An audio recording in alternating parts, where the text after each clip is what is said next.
तो स्टार्ट करते हैं बाबा। अपने को क्या दिया है कि इसके बारे में बात कर रहे थे। एक स्क्वायर या रेक्टेंगुलर लूप को मैंने यूनिफॉर्म मैग्नेटिक फील्ड में रख दिया, तो इस प्रकार से फोर्सेस इसके बने हुए हैं। अब मैं देखना चाहता हूं बाबा, इसको यहां से ऑब्जर्व किया जाए। अगर यहां से ऑब्जर्व किया जाएगा तो मुझे यहां पर डायग्राम बनाना है इस ऑब्जर्वेशन के अकॉर्डिंग। तो किस तरह से बनेगा? तो ये बनी एक लाइन,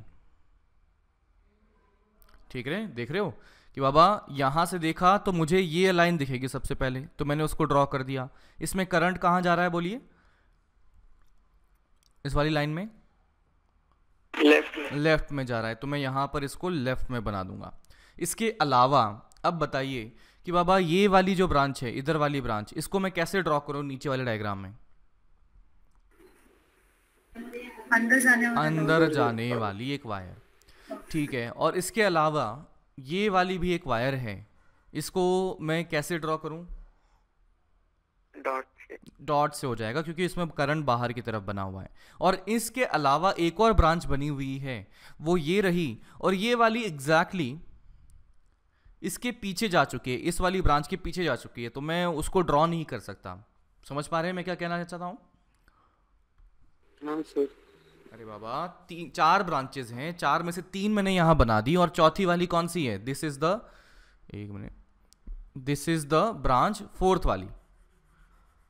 अब ये वाली ब्रांच मैं अगर इस साइड से देखता हूं तो पहले तो मुझे ये वाली ब्रांच दिखेगी, और उसके पीछे में ये वाली ब्रांच दिखेगी। अब इसको मैं ड्रॉ कैसे करूंगा इस डायग्राम में, है ना? You just have to imagine कि हाँ बाबा, इसके पीछे, इस लाइन वायर के पीछे एक और लाइन वायर है जो कि करंट कैरी कर रही है। तो चार वायर इस तरह से अपन देख सकते हैं। समझे क्या बाबा? अरे बोलो। हाँ सर, समझे। अब मैं मैग्नेटिक फील्ड को देखता हूं, तो मैग्नेटिक फील्ड कहां बनी है? मैग्नेटिक फील्ड की डायरेक्शन कहां बनी है? ऊपर वाले में अंदर घुस रही थी, तो यहां बताइए। नीचे की तरफ बनेगी। अरे खुद देखो ना, आंख हमने ऐसे लगा दी तो मैग्नेटिक फील्ड अंदर घुसी, तो इस आंख को कैसे दिख रही होगी कि बाबा ये नीचे जाते हुए दिख रही होगी। तो इसका मतलब मैग्नेटिक फील्ड जो बनी है वो कुछ इस तरह से मैंने कह दिया B0 है, और वो यूनिफॉर्म है, हर जगह पर यूनिफॉर्म है, वो B0 बन गया। अब मैं बात करता हूं इन छोटे छोटे ये जो वायर बने हैं, है ना, ये छोटे छोटे जो वायर बने हैं, ये जो चार वायर बने हैं, इन पर फोर्सेस देखते हैं। और इनमें से मैं इन दो वायर में ज़्यादा इंटरेस्टेड हूँ जो साइड में है। तो बताइए इस वाली वायर पर जो क्रॉस बना हुआ है, इस पर फोर्स कहाँ लगेगा? तो देखिए DL कहाँ है? अंदर की तरफ। B कहाँ है? नीचे की तरफ। तो DL क्रॉस B का फोर्स लेफ्ट में आ जाएगा। और ये लेंथ कितना लिखा था हमने? ये लिखा था A लेंथ लिखा था। तो यहाँ का जो फोर्स बना है वो बना है IA/B0। और इसी प्रकार से ये जो राइट वाला है, ये इस पॉइंट पर अगर देखते हैं तो इस पर कहाँ बन जाएगा? बाहर की तरफ। एंड ये जो फोर्स बना है वो है IA/B0। इस तरीके से फोर्स बना है। समझे क्या बाबा? हाँ सर। इसके अलावा बाकी दो भी हैं, उन पर भी फोर्स बना है, लेकिन हम उसमें इंटरेस्टेड नहीं है। हमने जो इंटरेस्टेड है वो चीजें बना ली। अब मैंने क्या किया, ये जो लूप इस प्लेन में ऐसा बना हुआ था, मैंने इसको क्या कर दिया? रोटेट करवा दिया। तो देखिएगा क्या होगा कि ये रहा, ऐसे बना दिया। इसमें करंट कुछ इस प्रकार से जाता है, एंड यहाँ करंट अंदर घुसता हुआ, और यहाँ करंट बाहर आता हुआ। एंड इस वाली ब्रांच पर जो बाहर आता हुआ करंट है, इस पे फोर्स कहाँ लगेगा? इस तरफ लगेगा, और वो फोर्स की वैल्यू रहेगी IA/B0। और यहाँ पर ये जो क्रॉस वाला है, इस पे फोर्स की जो वैल्यू रहेगी वो रहेगी IA/B0। अच्छा, ये जो पिंक वाली वायर आपको दिखती है, बताइए उसमें फोर्स कहाँ लगा हुआ है?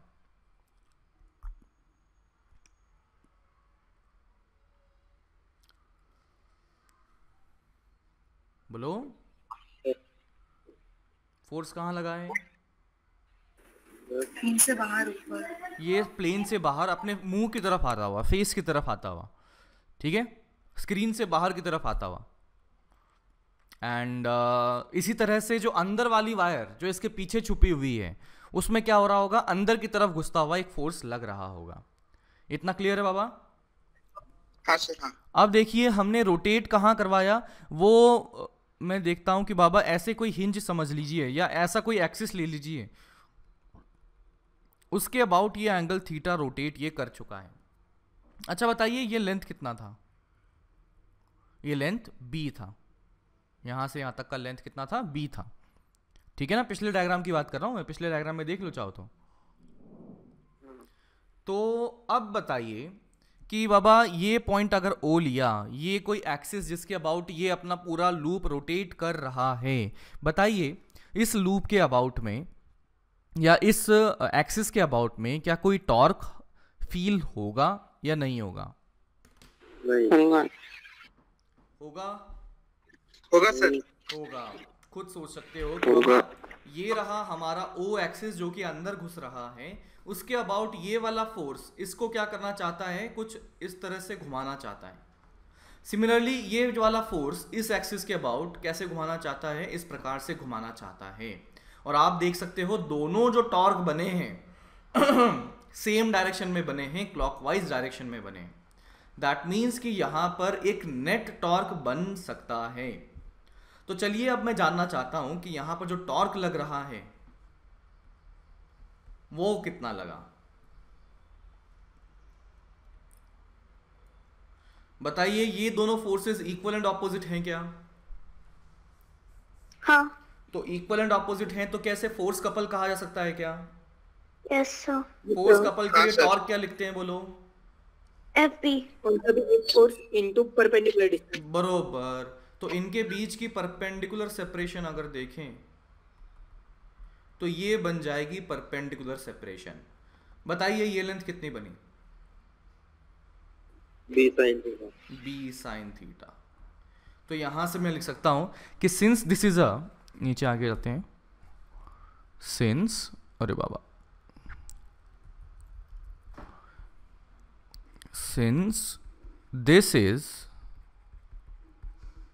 अ force couple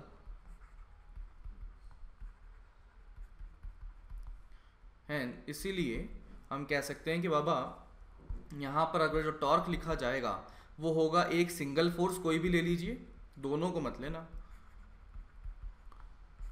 into perpendicular separation between those forces.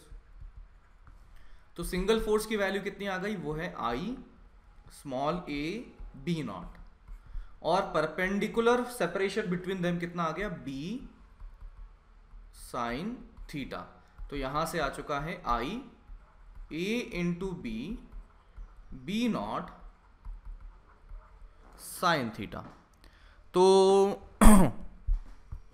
इसको क्या लिख सकते हैं? This is I into area लिखा जा सकता है, since a into b this is area of that rectangle,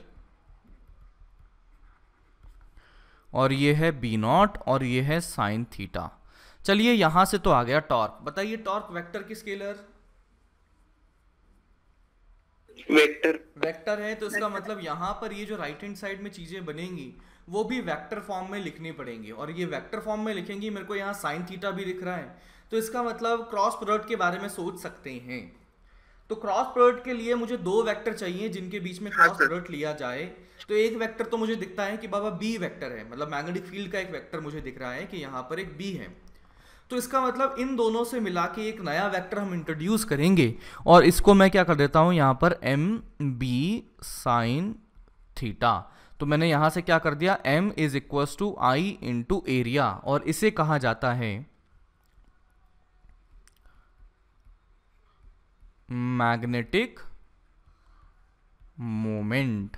और कई बार मैग्नेटिक मोमेंट जो है उसका जो बिहेवियर होगा वो आपको दिखेगा कि वो बिल्कुल उसी प्रकार से हम ले रहे हैं जैसे डाइपोल मोमेंट का ले रहे थे।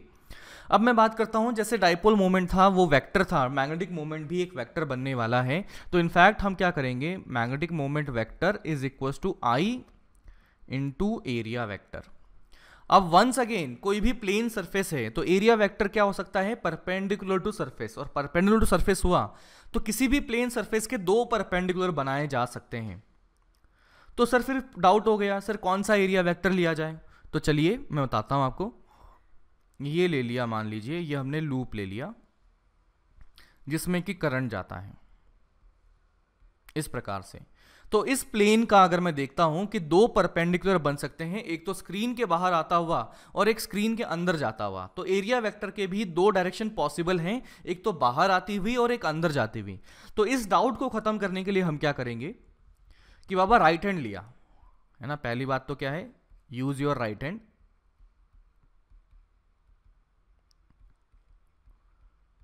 दूसरा क्या है, curl the fingers in the direction of the current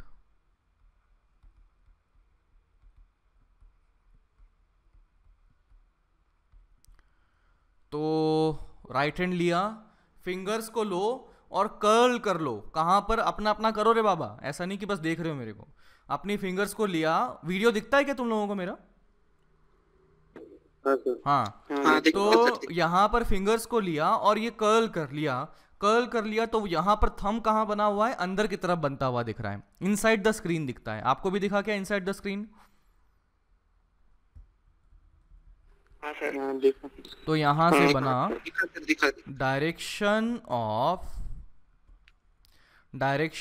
of thumb is direction of what, area vector,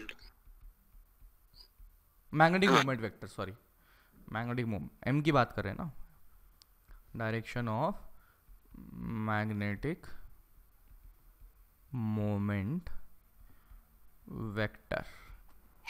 तो अभी क्या है, पहली बात तो राइट हैंड लो, फिंगर्स को कर्ल करो जहां पर भी करंट फ्लो कर रहा है, जिस डायरेक्शन में करंट फ्लो कर रहा है, और डायरेक्शन ऑफ थंब जो कि अंदर की तरफ बना, that will be the direction of the magnetic moment vector. तो चलिए अब इसमें बताइए, ये जो हमारा डायग्राम था कहाँ गया, ये रहा।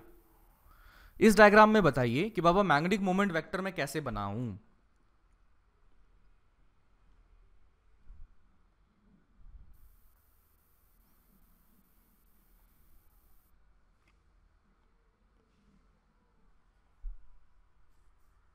नीचे, हाँ, परपेंडिकुलर टू सरफेस और नीचे की तरफ। आप देख सकते हो फिंगर्स को मैंने कर्ल किया, तो पहले अगर इसको ही देख लेते हैं, चलो ऊपर वाले को देख लेते हैं। तो फिंगर्स को कर्ल किया तो ये तो लेफ्ट में जाता है, यहाँ राइट में ये अंदर घुसा हुआ है और ये बाहर निकला हुआ है।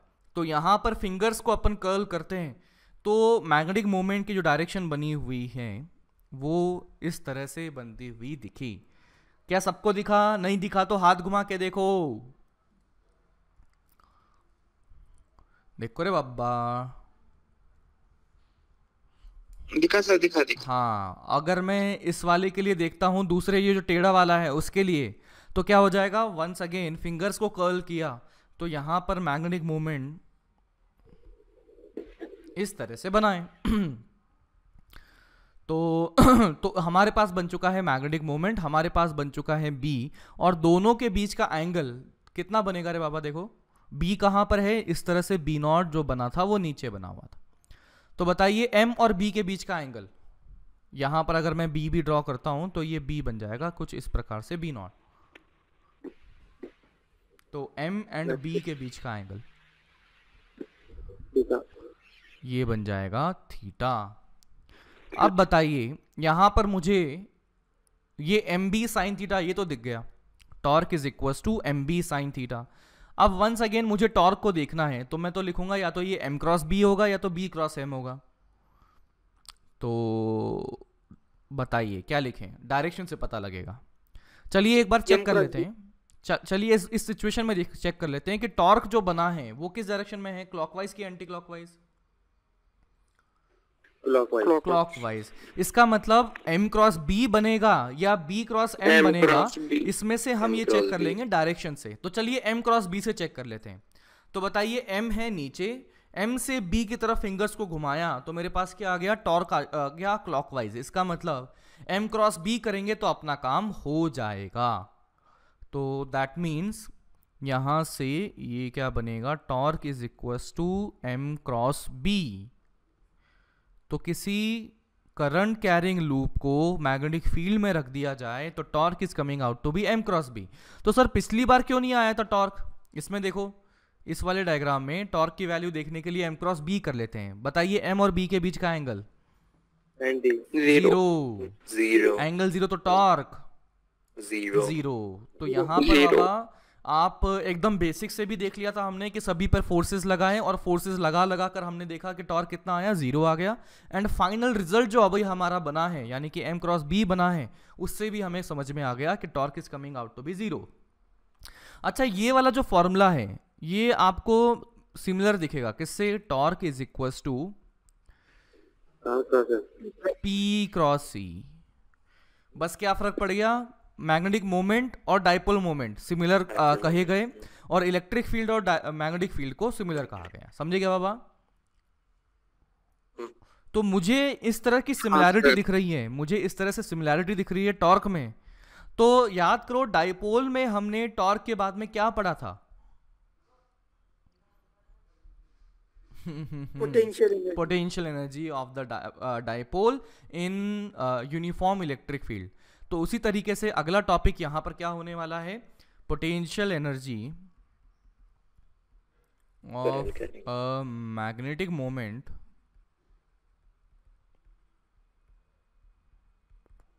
In uniform magnetic field. And potential energy को मैंने PE लिख दिया। तो जल्दी से बताओ क्या होगा उसकी वैल्यू? इलेक्ट्रिक उसमें क्या था डाइपोल मोमेंट में? Minus P dot E. तो यहाँ क्या लिखूं? Minus M dot B. खत्म। डेरिवेशन डिट्टो वही है, बस उसमें जाकर P की जगह बी एम डाल दीजिए और इलेक्ट्रिक फील्ड की जगह मैग्नेटिक फील्ड डाल दीजिए। एग्जैक्टली सेम सब कुछ डेरिवेशन है। ओके बाबा? हाँ सर ठीक है। ओके। तो इसके आगे वाली जो चीज़ है वो भी मैं एकदम डिट्टो सेम करूंगा। देखिएगा, ये मैंने लूप ले लिया, लेट्स से ये रहा,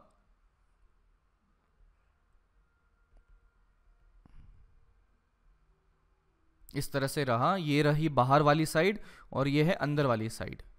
ठीक है, तो इसमें बताइए पहले तो मैग्नेटिक मोमेंट किस तरफ बनेगा? Direction of magnetic moment right, left. बाहर वाली वायर में ऊपर करंट गया, अंदर वाली वायर में नीचे करंट गया है। लेफ्ट साइड होने में बिल्कुल लेफ्ट साइड बनेगा। तो मैग्नेटिक मोमेंट क्या बनने वाला है? कुछ इस प्रकार से मैंने बना दिया। मैंने कहा कि बाबा इसमें मैग्नेटिक फील्ड जो लगी है वो कुछ इस प्रकार से लगी है, यूनिफॉर्म है। तो अब बताइए कि angle between M and B कितना हुआ? 180। Angle between M and B is equals to 180। Torque बताइए? जीरो बन चुका है, तो ये बनेगा 0। अच्छा, F नेट बताइए?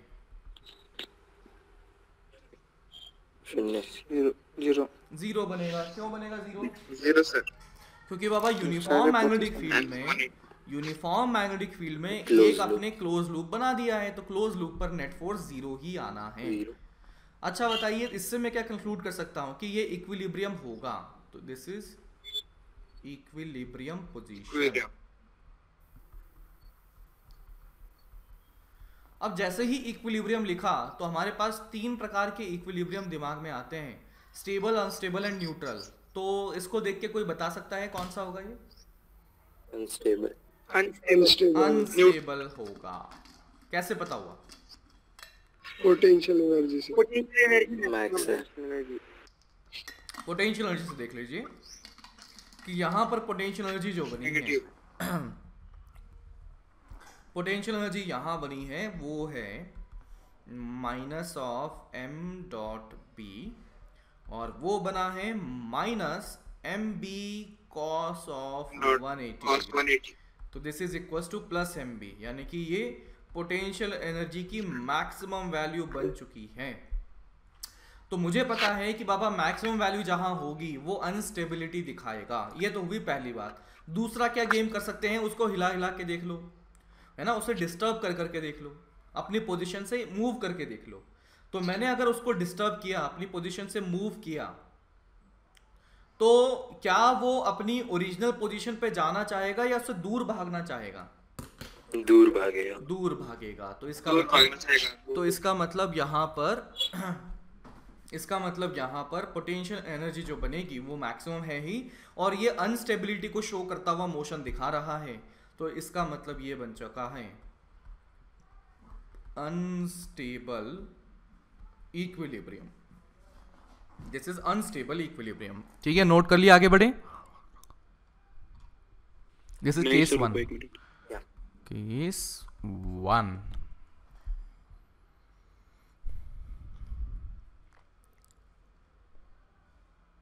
Next case 2। केस 2 में हम देखते हैं तो बाबा क्या था,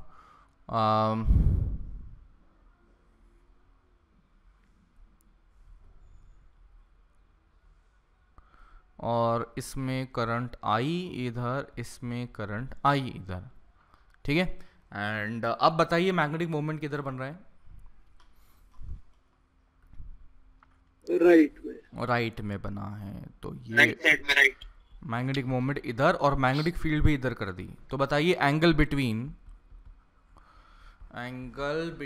0 degree M and B not is 0। तो यहाँ से 0। मैं टॉर्क लिख सकता हूँ और फोर्स लिख सकता हूँ। बताइए कितना आएगा? 0 0 एंड 0। इसका मतलब ये है इक्विलिब्रियम। ये आ चुका है इक्विलिब्रियम। चलो ठीक है, torque equals to 0, force equals to 0। अब अगली बात क्या है बाबा? दूसरी बात potential energy minus of M. अबे कहाँ 0 रे? Minus cos 0। तो ये आ गया माइनस एम बी। तो ये आ गया है पोटेंशियल एनर्जी के जो मिनिमम वैल्यू पॉसिबल हो सकती है वो आ चुका है ना। तो this is potential energy minimum. तो यहाँ से आई कैन से कौन सा इक्विलिब्रियम, स्टेबल क्या अनस्टेबल? Stable equilibrium. तो ये बन चुका है स्टेबल इक्विलिब्रियम। ठीक है, तो इसका मतलब ये चाहेगा कि कोई भी मैग्नेटिक मोमेंट अगर देखा जाए तो वो बी नॉट के अलॉन्ग या मैग्नेटिक फील्ड के अलॉन्ग अगर हो गई तो वो स्टेबल इक्विलिब्रियम को अचीव करने में सक्सेसफुल हो चुकी है। तो इसका मतलब किसी भी मैग्नेटिक मोमेंट को अगर खुद से छोड़ दिया जाए किसी मैग्नेटिक फील्ड में, तो बताओ कि वो अलाइन होने की कोशिश करेगा या उसके ऑपोजिट डायरेक्शन में कोशिश करेगा? अलाइन होने की कोशिश करेगा। और उसका रीजन क्या है कि बाबा उसका टॉर्क इस प्रकार से लगेगा कि वो अलाइन करवा देगा, और अलाइन करवाने से फायदा क्या होगा कि इसकी पोटेंशियल एनर्जी कम हो जाएगी और वो स्टेबल बन जाएगा। केस 3 हम देखते हैं कि ये रहा। बताओ, आजकल तो मुझे पढ़ाने की जरूरत ही नहीं है। नहीं सर, पढ़ा दो, है ना, इतने अच्छा सर आप बोलते ना सर।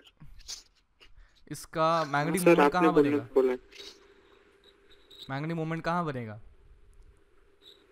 ऊपर सर, ऊपर। नीचे रे बाबा। नीचे सर, नीचे। और ये मैंने ले लिया है बी नॉट। तो angle between these two, angle between M and B is 90। तो टॉर्क की वैल्यू, फोर्स की वैल्यू जल्दी से बताओ, क्या लिखें?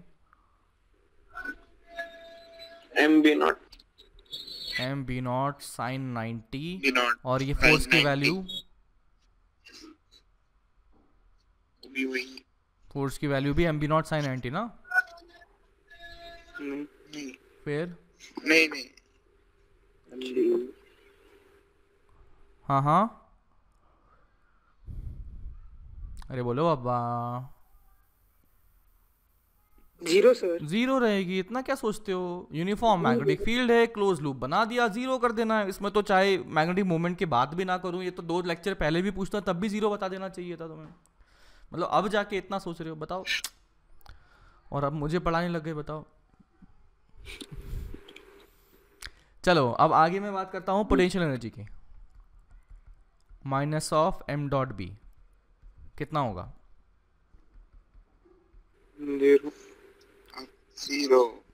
cos 90 जीरो आ चुका है।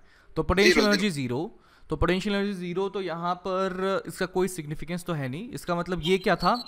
अब थोड़ी सी चीज़ मैं आपको याद दिला देता हूँ, डेरिवेशन वाली चीज़ याद दिला देता हूँ। याद करो डाइपोल वाला डेरिवेशन, उसमें हमने पोटेंशियल एनर्जी का मतलब कोई भी हम लिखेंगे डेरिवेशन तो हमेशा वो फॉर्मूला जो देता है वो चेंज इन पोटेंशियल एनर्जी देता है।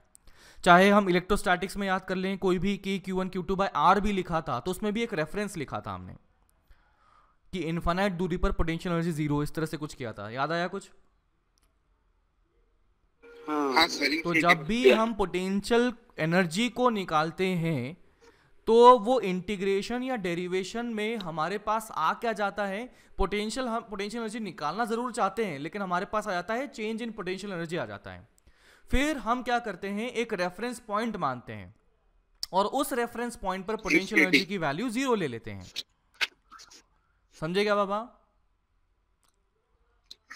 हाँ, तो बाबा यहाँ पर मेरे पास इस सिचुएशन में जब दोनों के बीच का एंगल 90 है तो पोटेंशियल एनर्जी की वैल्यू क्या आ गई है? जीरो आ गई है। इसका मतलब जब डेरिवेशन हमने किया था तो इन दोनों के बीच में एंगल 90 वाली सिचुएशन को क्या ले लिया था? रेफरेंस पॉइंट ले लिया था। और मेरी इस बात पे भरोसा नहीं होता तो एक बार आप डाइपोल वाला डेरिवेशन देखिए और उसी के सिमिलर में एक बार मैग्नेटिक मोमेंट वाला डेरिवेशन आप खुद से लिखिएगा एंड आपको अपने आप पता लग जाएगा कि बाबा रेफरेंस पॉइंट हमने क्या लिया है। और रेफरेंस पॉइंट लिया हुआ होगा कि जब M और B के बीच का एंगल कितना हो जाएगा? 90 डिग्री हो जाएगा। ठीक है, अच्छा तो ये बताओ कौन सा इक्विलिब्रियम? इक्विलिब्रियम ही नहीं है। यहाँ पर टॉर्क है ना, यहाँ पर टॉर्क बताइए किस तरफ लगा? Clockwise anti clockwise? Anti clockwise torque लगा हुआ है। M क्रॉस B देख लीजिए। तो ध्यान रखना टॉर्क इस प्रकार से लगेगा कि वो M वाले डंडे को, M वाले एरो को B0 के साथ में अलाइन करवाने की कोशिश करेगा। तो M नीचे है, B0 के साथ अलाइन करवाना है तो उसको कैसे घूमना पड़ेगा? ऐसा घूमना ही पड़ेगा, तभी जाके B0 से अलाइन हो सकता है, तभी जाके B0 से अलाइन हो सकता है। ठीक है ना? तो जब कभी भी मैग्नेटिक मोमेंट है और उस पर टॉर्क लगा है तो वो एक ही काम कर रहा होगा कि मैग्नेटिक मोमेंट को B0 यानी मैग्नेटिक फील्ड के अलॉन्ग में खींच के लाने की कोशिश कर रहा होगा। ठीक है बच्चा? हाँ सर। हाँ जी, चलिए आगे बढ़ते हैं। लिख लो पहले, फिर ऊपर नीचे नहीं जाऊंगा मैं। सर वो केस 1 बताओ ना, वहाँ पे स्क्रीनशॉट लेने का है।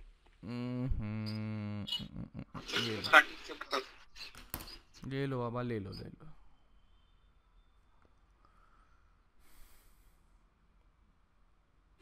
हो गया सर। अगला ये रहा।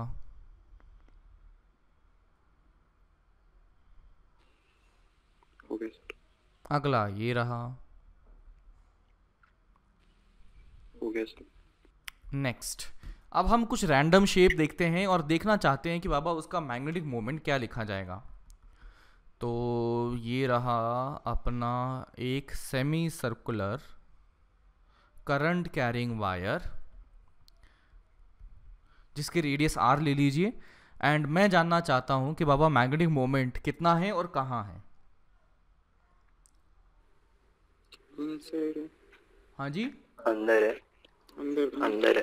अंदर है। पाई स्क्वायर बाय 2 है। और ये आ चुका है पाई R square by 2 into I and direction कहाँ है? अंदर है। अगर मैं यहाँ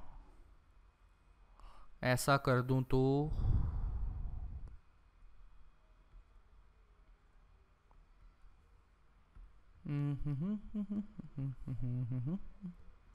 ये मैंने लिखा है A, ये मैंने लिखा है B। बताइए। Pi I by 2 pi B square minus A square by 2 I। बरोबर। एक मुझे समझ में आ रहा है कि बाबा इसके लूप के अंदर में ये जो एरिया फंसा हुआ है वो ले लेते हैं, है ना, वो देख लेते हैं। तो ये कितना आ गया, pi B square by two minus pi A square by two into current I, और डायरेक्शन कर लेते हैं। कैसे बनी बाबा, फिंगर्स को इसकी तरह से घुमाया तो ये अंदर की तरफ बना हुआ है, देख लो, है ना। चलो ठीक है। अगर मैं इसको एक और तरीके से समझ सकते हैं, इमेजिन कर सकते हैं, तो थोड़े से इमेजिनेशन के दरवाजे खोल के रखना आपने, है ना। तो ये मैंने किया, ये है बड़का वाला, ये है छुटका वाला। बड़के वाले में करंट ऐसा गया, यहाँ करंट ऐसा गया, यहाँ करंट ऐसा गया, और ये छुटके वाले में करंट ऐसा गया। अभी क्या है कि इस सिचुएशन में बताइए यहाँ कोई करंट है क्या? यहाँ कोई करंट है क्या? नहीं है। तो नेट करंट जीरो है। तो नेट करंट जीरो है तो मैं क्या बोल सकता हूँ कि इधर भी एक करंट आई जाता हुआ और इधर भी आई करंट जाता हुआ इमेजिन कर सकते हैं। अपने दिमाग के दरवाजे खोल के रखो। समझ में आया क्या बाबा? नेट जीरो करना है ना, तो मैंने एक इमेजिन कर लिया वायर, और उस वायर में मैंने बोला कि बाबा यहाँ पर करंट राइट में भी गया, लेफ्ट में गया, ताकि नेट करंट जीरो आ गया। अब मैं देखता हूँ कि ये जो लेफ्ट वाला करंट है ना, वो इनके साथ देख लो, ये वाला जो करंट है इनके साथ देख लो, तो यहाँ क्या दिखेगी, एक पूरी इस तरह से वायर दिखेगी जिसमें कि करंट आई जाता हुआ अपीयर हो रहा है। समझे क्या? और उसके अलावा उससे जुड़ा हुआ कौन है, ये बड़का वाला वायर इधर। तो यहां से इसकी वजह से एक मैग्नेटिक मोमेंट बनेगा, और किस डायरेक्शन में बनेगा, अंदर की बाहर, अंदर की तरफ। तो कितना बना, pi B square by two into I अंदर की तरफ बन चुका है। अभी यहाँ पिक्चर खत्म नहीं हुई है मेरे दोस्त, पिक्चर बाकी है। और कौन सी पिक्चर बाकी है? छोटे वाले की पिक्चर बाकी है। तो यहाँ पर मैं छोटे वाले को ड्रॉ करता हूँ, तो ये रहा छोटा वाला, और उसके नीचे ये जो वायर है ना, ये जो होगी वो ग्रीन पर ही ओवरलैप करेगी, बट फॉर द डायग्राम थोड़ा अलग अलग बने इसलिए मैंने थोड़ा ऊपर बना दिया। समझ रहे हो ना? ये वाली जो वायर है वो ग्रीन पर ही चढ़ जाएगी एक्चुअली। हाँ। तो यहाँ पर करंट आई ऐसा गया और यहाँ करंट आई ऐसा गया। तो बताइए इसकी वजह से मैग्नेटिक मोमेंट कितना बना, पाई ए स्क्वायर बाई टू और इंटू आई, और डायरेक्शन देखो बाहर की तरफ, बाहर की तरफ। अच्छा देख के बताओ, इन दोनों का अगर डायरेक्शन देखें तो सेम की ऑपोजिट, ऑपोजिट होगी तो माइनस होगी। कौन सा बड़ा दिख रहा है, ऊपर वाला कि नीचे वाला? ऊपर वाला। तो अल्टीमेटली क्या आ जाएगा, pi B square by two minus pi A square by two into I into direction अंदर की तरफ फाइनल बन चुकी है, अंदर की तरफ जी। तो डन है, हो गया बाबा? हाँ। ओके चलिए अगला सवाल।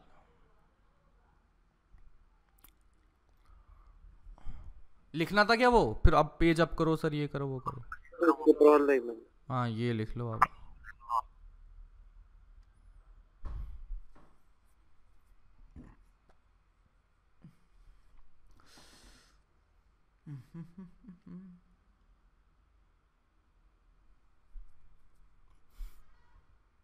डन? तो सेम क्वेश्चन है अभी, नीचे से नीचे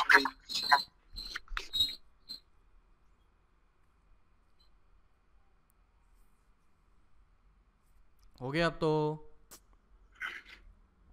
हाँ सर। चलिए नेक्स्ट अब हम देखते हैं, ये मैंने बनाया, this is x axis and this is इस तरह से इसी प्लेन में वाई एक्सिस, और ये जेड इस तरह से ये बना हुआ है। यहाँ पर करंट कैरिंग वायर जो एग्जिस्ट करते हैं, एक मिनट, वो कुछ इस प्रकार से एग्जिस्ट करते हैं।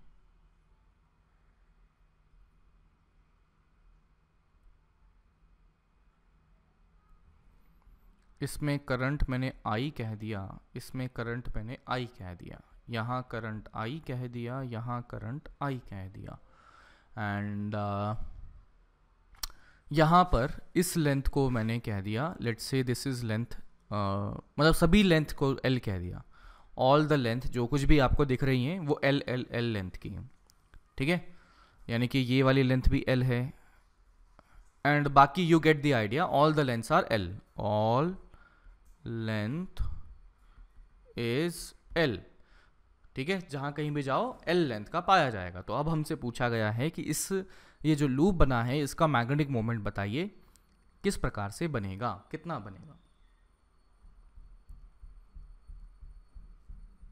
-L स्क्वायर -स्क्वायर और -L स्क्वायर के क्या। एक तो कैसे बना हुआ है, -IL स्क्वायर के कैप एक और नीचे एक लेफ्ट में और एक -IL स्क्वायर आई कैप।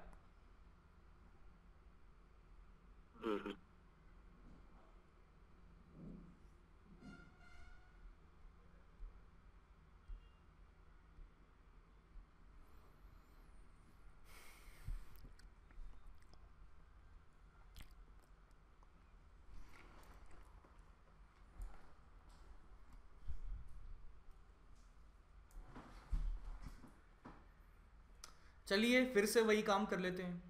मैं देखता हूँ बाबा, ये y एक्सिस के अलोंग में यहाँ पर कोई भी वायर नहीं थी, यहाँ पर कोई भी वायर नहीं थी, तो इसका मतलब उस वायर में करंट भी कुछ नहीं था, जीरो करंट था। इसका मतलब उसमें अगर जीरो करंट था तो आप ये कह सकते हैं कि बाबा यहाँ पर जो करंट की डायरेक्शन अगर मैं बनाता हूँ, है ना, करंट की डायरेक्शन अगर मैं बनाता हूँ तो आई कैन से कि ये एक करंट I ऐसे बना दिया और ये एक करंट I ऐसे बना दिया, और दोनों करंट ऑपोजिट डायरेक्शन में आ चुके हैं, दोनों करंट ऑपोजिट डायरेक्शन में आ चुके हैं, और ये दोनों करंट को नेट अगर देखा जाए तो वो शून्य होगा, जीरो होगा। ठीक है, डन है। अब मैं इस करंट को इसके साथ देख लेता हूं, इनके साथ देख लेता हूं, तो आप देख सकते हैं नीचे एक स्क्वायर लूप बनता हुआ दिख रहा है, एंड इसका मैग्नेटिक मोमेंट कहा जाएगा I इंटू एल स्क्वायर, और डायरेक्शन किधर होगी बोलो, नीचे की तरफ, यानी कि -k कैप। ठीक है,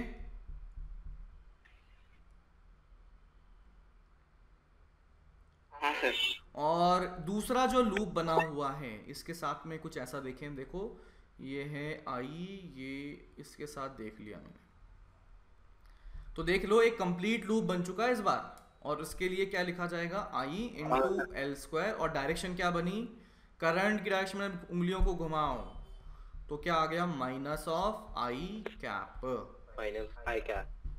तो इन दोनों का वेक्टर सम यानी कि IL square -I cap -k cap will be the net magnetic moment at this loop. चलिए लिख लिया बाबा, समझ गए, बोलो ओके। अब टॉपिक लिखते हैं सर स्क्रीन शेयर कर दिया मैंने, स्क्रीन शेयर, स्क्रीन नहीं आई, स्क्रीन आई, अभी आ जाएगी, रुको। हाँ आ गया, हाँ आ गया, तो है ना, हाँ तो लिखो magnetic moment of moving charge particle, moving charge particle. सवाल की मदद से हम इसे पहचानेंगे। ये एक सर्कुलर पाथ बना दिया जिसकी रेडियस मैंने दे दिया है r है, ये रेडियस मैंने कह दिया ये है r, और इस सर्कुलर पाथ में कोई q चार्ज है जो कि ओमेगा से ऐसे घूम रहा है, कांस्टेंट ओमेगा से घूम रहा है। तो मैं यहाँ से जानना चाहता हूँ कि बाबा यहाँ पर कुछ मैग्नेटिक मोमेंट अगर बना है तो वो कितना बना है।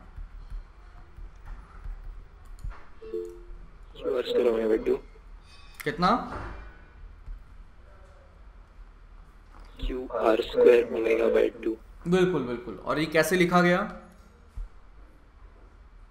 करंट पता है, करंट average हो जाएगा। current। करंट कितना है? Q upon 2 pi by omega, और इनटू क्या करना पड़ेगा? पाई आर स्क्वायर। तो यहाँ से पाई गया तो ये आ जाएगा Q R square omega by 2। इतना बन चुका है। ठीक है। अगर मैं इसका एंगुलर मोमेंटम लिखता हूं, मैग्नेटिक मोमेंट तो आ गया m, अगर मैं एंगुलर मोमेंटम लिखता हूं तो वो क्या लिखा जाएगा?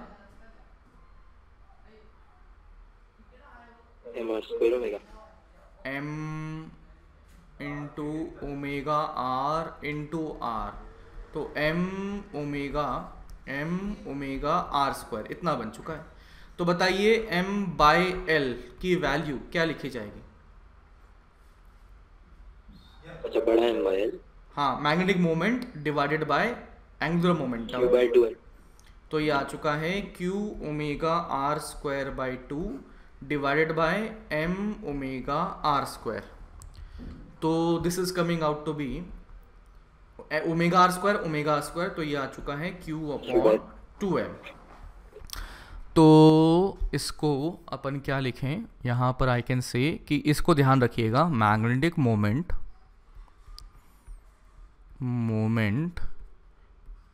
अपॉन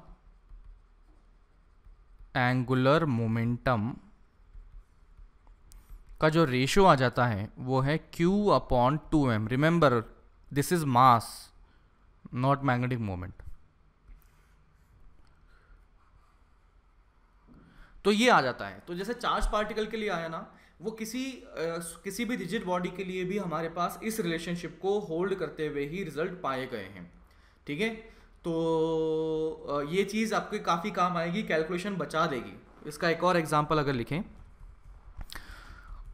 तो मैं लिखता हूँ, एक ये है disc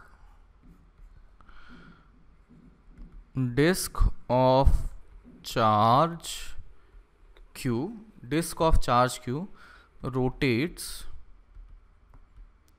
with uniform charge Q है ना, यूनिफॉर्म विद ओमेगा। तो अब इसका पूछा है, इसका मैग्नेटिक मोमेंट बताओ क्या होगा? मैग्नेटिक मोमेंट बताइए क्या होगा? तो इसका निकालने में इस रिलेशनशिप का मदद लेंगे तो काफी आसानी से हो जाएगा।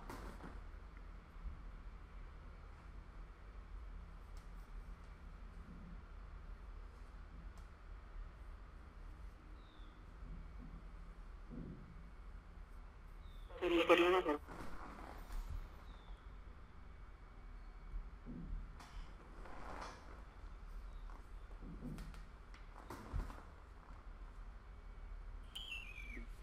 Q R square omega by 4। वही कर दिया होगा ना।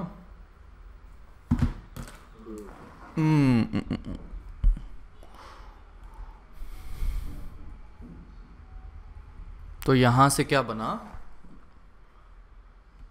ये क्या लिखा जाएगा? Magnetic moment capital M upon L is equals to Q by 2m, है ना। ये ओमेगा से ऐसे रोटेट कर रहा था, तो this is equals to Q upon 2m। तो this is coming out to be magnetic moment M upon L is equals to कितना आ जाएगा? I omega. I की वैल्यू है mass R square by 2 into omega is Q by 2m। M से M खल्लास, तो magnetic moment is equals to Q omega R square by 2। समझे?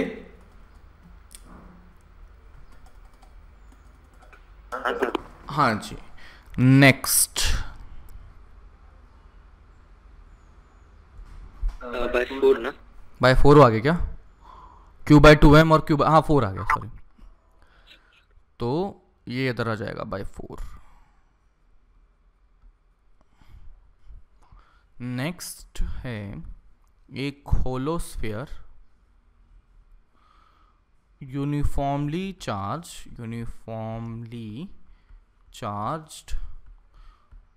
holosphere with charge q and radius r rotates about given axis with omega. ये अपना axis दे दिया, ये इसको मैंने ऐसे घुमा दिया, तो इसका एंगुलर मोमेंटम मैग्नेटिक मोमेंट बताइए। तो मैग्नेटिक मोमेंट पर प्रकाश डालिए।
इतना टाइम थोड़ी लगता है रे। Magnetic moment upon angular momentum बताइए। होलोस्फीयर के लिए एंगुलर मोमेंटम क्या लिखें?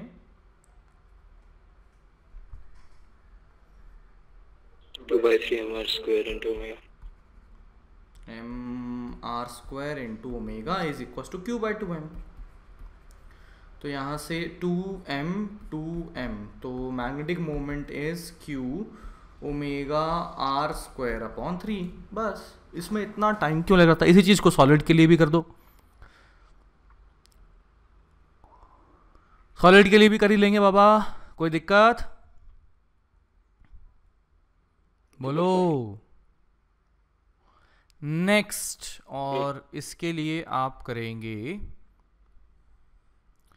ये है सॉलिड कोन। ये आप घर से करके लाएंगे, ये होमवर्क रहेगा आपका कि ये है सॉलिड कोन जिसकी हाइट दिया गया है h है, और ये जो बेस वाली रेडियस है इससे r दे दिया गया, इसका मास दे दिया गया solid cone of mass m, और इसे ओमेगा से इस प्रकार से रोटेट करवाया गया है। यूनिफॉर्मली चार्ज्ड है विद चार्ज q, है ना। इसका मतलब पूरे वॉल्यूम में इसका चार्ज है, यानी कि अंदर भी माल भरा हुआ है इसका चार्ज वाला, इस तरह से ये चार्ज है। तो हमसे पूछा गया है कि बाबा इसका मैग्नेटिक मोमेंट बताइए क्या रहेगा, and this will be your homework. Magnetic moment बताइए क्या रहेगा, ठीक है। दूसरी चीज़, कल से हम शुरू करेंगे मैग्नेटिज्म एंड मैटर। ये एक ऐसा टॉपिक है जो जेई एडवांस में नहीं आता, वो आता है जेई मेन में। एंड आप सभी के पास एनसीईआरटी की किताबें हैं क्या? सीबीएसई टू क्लास 12 की किताबें हैं क्या? Yes sir. ओके, तो एक बार गो थ्रू ज़रूर करके आइएगा। मैग्नेटिज्म एंड मैटर करके एक अलग से चैप्टर है, उसको गो थ्रू ज़रूर करके आइएगा। कुछ चीज़ें समझ में नहीं आएंगी, कोई बात नहीं, वो तो पढ़ेंगे तभी समझ में आएंगी। एंड किताब ज़रूर कल साथ में रखिएगा क्लास के साथ में, है ना। कुछ चीज़ें मैं रेफ़र करूँगा किताबों के साथ में, तो किताब ज़रूर अपने साथ में रखिएगा। ओके,